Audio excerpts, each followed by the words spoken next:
Good morning. My dad was a pilot, not a commercial pilot in that sense, like he flew for American Airlines or something, but he actually did have a commercial rating, which means he has a commercial license and he could fly a twin plane. And I can remember back in the 60s when he just had a single rating that we'd go up, and I wasn't always excited about it. Sometimes we hit some rough patches and sometimes I got sick to my stomach. And so I've just never really been interested in being a pilot. I do have this dream though. I've had it 20 times where I take off. It's a beautiful night. It's like in the desert. I take off, I'm flying, the sun sets, and I remember two things. One, it's dark, and the second thing is I have no idea how to land a plane. No, it's not a good dream. But David says this, "Show me your ways, Lord, teach me your paths." Bob Goff says when he was learning to fly, one of the things that got drilled into him was the concept of being situationally aware. You know, if I'm flying in a plane, think of the trust you have in the pilot.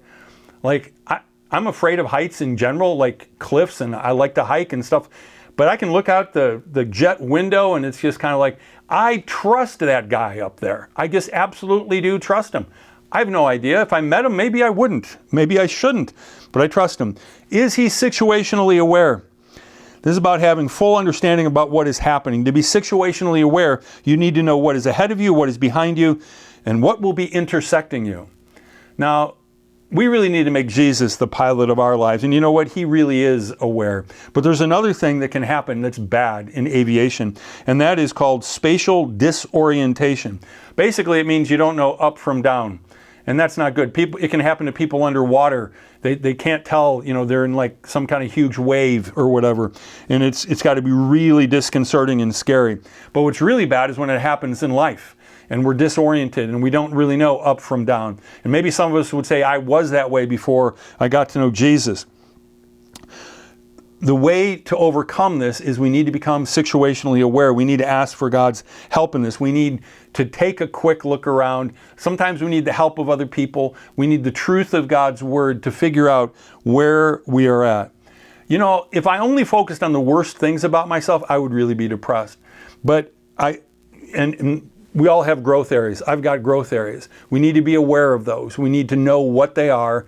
And we need to constantly be working on plans for that. As we go into 2026, just had a chance to talk with an old friend of mine, and I got some ideas for the coming year and some concrete things to apply.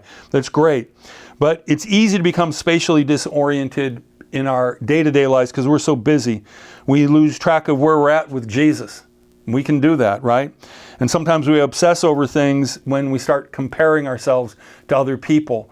And sometimes we just get bent over things that aren't even all that important. When you find yourself struggling with this, Bob Goff says, scan the horizon. Take a quick look at your entire life. Identify the direction you seem to be going. What's generally working and what isn't. Then drill down and take a hard look at specific areas. And that's what I'm trying to do as we begin 2026. How are your friendships? Are they getting deeper, or is it just kind of like surfacey kind of stuff? Is it getting more meaningful or less meaningful? How's your faith? Is it deepening? Mentioned recently, there is no neutral in your faith. You can't there's no cruise control. You can't do that. Maybe flying an airplane, you can put it on autopilot. In real life, we can't do that. You might be able to do it for a day or two, but you get what I'm saying. What are the instruments telling you? Because in a plane, the cockpit, there's all kinds of stuff. When I was in Alaska this summer, it was kind of fun. I was a little scared. We're going on it wasn't a seaplane, just a 6-seater. But I could see over the pilot's shoulders. We were taking off as we were landing on a beach in a national park, taking off on another beach and landing, and I could see the speed and the controls. Do you see the controls of your life? If not, ask Jesus for some help with that.